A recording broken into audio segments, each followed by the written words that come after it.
हमारे इतिहास के आधार पर यानी कि ऐतिहासिक पृष्ठभूमि पर जो फिल्में बनती हैं उनको लेकर विवाद जरूर होता है।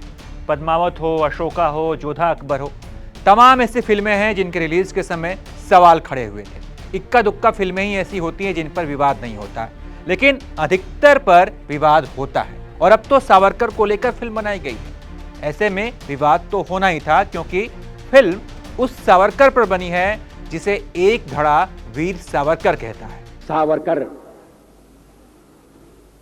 माने तेज, सावरकर माने त्याग। तो वहीं दूसरा धड़ा उन्हें माफी वीर सावरकर कहता है। राहुल गांधी सोचता है मेरा नाम सावरकर नहीं है, मेरा नाम गांधी है। गांधी किसी से माफी नहीं मांगता।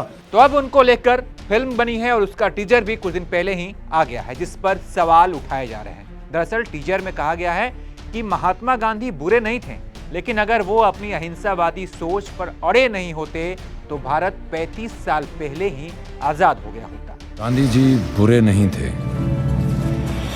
लेकिन अगर वो अपनी अहिंसावादी सोच पर अड़े नहीं रहते तो भारत 35 साल पहले ही आजाद हो जाता।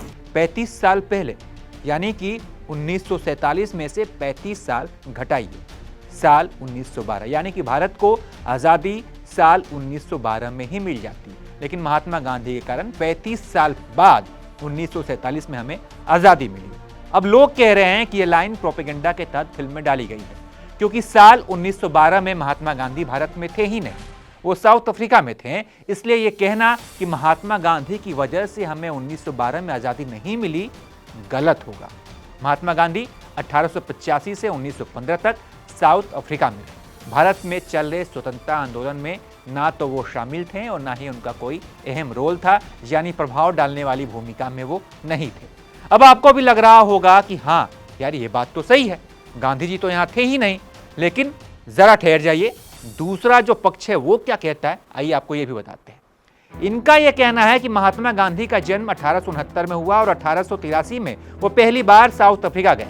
उन दिनों साउथ अफ्रीका उसी ब्रिटिश साम्राज्य का हिस्सा हुआ करता था जिसमें भारत फंसा हुआ था। तो गांधी जी ने अंग्रेजों के खिलाफ अपनी लड़ाई की शुरुआत साउथ अफ्रीका से की थी। और अब बार बार इस बात को कहना कि गांधी जी 1915 में लौटे तभी उन्होंने भारत के स्वतंत्रता संग्राम में हिस्सा लिया, ये एक भ्रम है और सरासर गलत तथ्य है।